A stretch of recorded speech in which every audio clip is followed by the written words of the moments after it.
நம்ம பார்க்க போறது பேஸ்ட்ராலஜி. பேஸ்ட்ராலஜி ரொம்ப ரொம்ப இம்பார்ட்டன்டான ஒரு வெஸ்டர்ன் பிலாசபர்ங்க. ஏன்னா, இவர் வந்து சுவிட்சர்லாண்ட சேர்ந்தவரு. அங்க இருக்கக்கூடிய அந்த இல்லிட்ரசி அதாவது அறியாமை, கல்வியின்மைய போக்கறதுக்கு ரொம்பவும் பாடுபட்டவர். ஸோ, இவர் ரொம்ப ஒரு முக்கியமான ஆளு சுவிட்சர்லாண்ட்ல. அண்ட் இவரோட தியரிலாம் ரொம்ப ரொம்ப இம்பார்ட்டன்ட். ஞாபகம் வச்சுக்க வேண்டியது ஹோல் சைல்டு அப்படிங்கிறது. அவர பொறுத்தவரைக்கும் வளர்ச்சி அதாவது எஜுகேஷன்ங்கிறது எத நர்ச்சர் பண்ணணும்னா ஹெட், ஹார்ட், ஹேண்ட் அதாவது அவங்களோட intellectual, emotion and practical skill இது எல்லாத்தையும் டெவலப் பண்ற மாரி தான் எஜுகேஷன் இருக்கணும் அப்படின்னு சொல்றாரு. இது எல்லாமே சில்ட்ரன் சென்டர்ட் ஓரியன்டட் மெத்தட் தான். அண்ட் இவர் என்ன சொல்றாருன்னா, ஒரு எஜுகேஷன் அப்படிங்கிறது அவங்களோட சென்சரி எக்ஸ்பீரியன்ஸ், அப்சர்வேஷன் இன் லேர்னிங் அது மட்டும் இல்லாம ஸ்டூடண்ட்ஸ் வந்து நேச்சுரல் என்விரான்மென்ட்டோட சேர்ந்து ஹேண்ட்ஸ் ஆன் ஆக்டிவிட்டில எல்லா விஷயங்களையும் கத்துக்கணும் அப்படின்னு சொல்றாரு.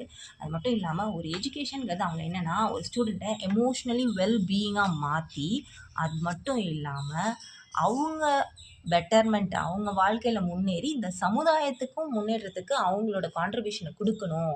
அதுக்கு அந்த குழந்தைங்கள நம்ம தயார் பண்ற மாரி எஜுகேஷன் அமையணும் அப்படிங்கிறது தான் இவரோட கான்செப்ட்டாவே இருக்கு. அண்ட் இவர் மெயின் கான்செப்ட்டே என்னன்னாக்கா, அவங்க வந்து ஃப்ரீயா குழந்தைங்க நேச்சுரல் வேல கத்துக்கணும். ஹேண்ட்ஸ் ஆன் ஆக்டிவிட்டில கத்துக்கணும். அண்ட் அவங்க வந்து எமோஷனலாவும் நல்லா க்ரோ ஆகணும். இந்த சொசைட்டிக்கு நன்மை செய்ற மாரி அவங்களும் நன்மை அடையணும். இந்த சொசைட்டிக்கும் அவங்களால நன்மை கிடைக்கணும் அப்படிங்கிறது தான் இவரோட கான்செப்ட்.